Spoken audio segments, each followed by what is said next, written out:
日前，由美国主导的印太经济框架首轮部长级会谈在洛杉矶结束。这是拜登5月在日本正式推出该框架以来的首次面对面部长级会谈。面对美国的野心，印度却不以为然。印度在会后表示，因为目前看不到能获得什么好处，宣布暂时退出该框架4大支柱之一贸易领域的谈判。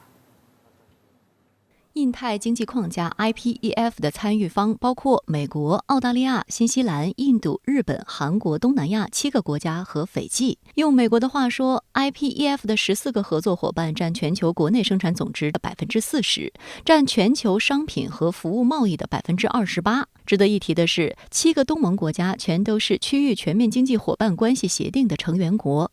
此次14个国家在美国举行了首次线下部长级会议，有13个国家加入全部4个支柱领域的谈判，即贸易、供应链、绿色经济和公平经济。而印度由于不愿放宽其市场准入，决定不参与贸易领域的谈判。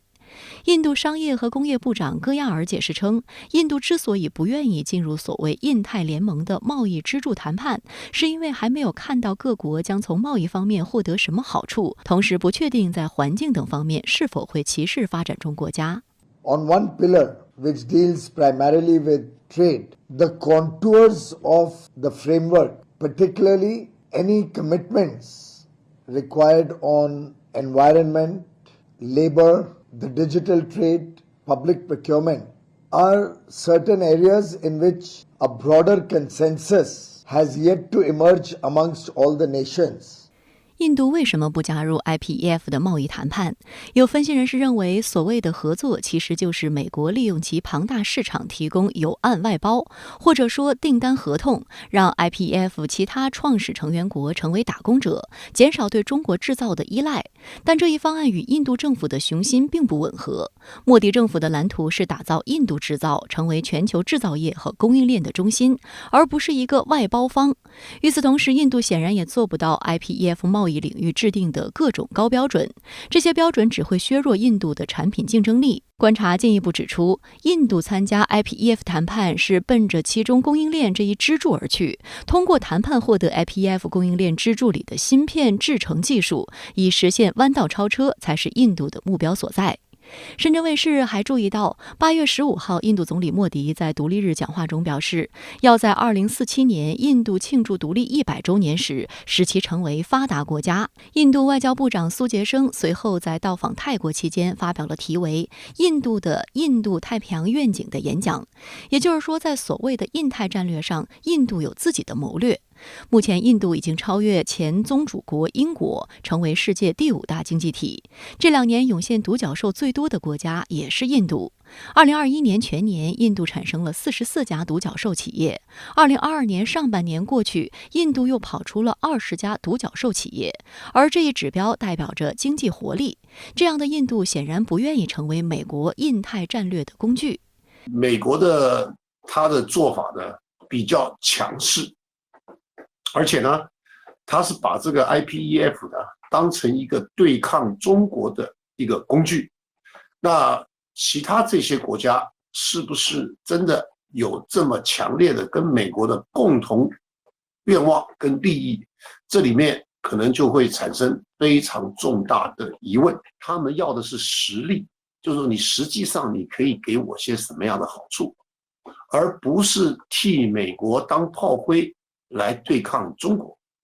那所以说这些国家呢，他们自己也一直在考量他们自己的这个角色。美国抛出的印太经济框架似乎就是排华制华的策略。那美国能组织起团伙吗？印度为什么要退出贸易领域的谈判呢？没错，美国的印太经济框架呢是排斥中国、制约中国的经济策略之一，试图让亚洲国家呢在中美之间选边站。不过呢，印太经济框架还算不上是有约束性的经贸协定，将来呢也可能推向经贸协定，也可能呢这个中途死亡。但说美国拉帮结派是没错的，这个制约中国的目的呢也是昭然若揭。因为美国呢总是顾及自身的利益，而不关心其他国家的实际，所以呢也就出现了这印度呀退出贸易谈判这一项。因为呢印度无法衡量将给自己带来什么好处。印太经济框架呢有4大支柱，包括贸易、供应链、清洁能源和反腐败。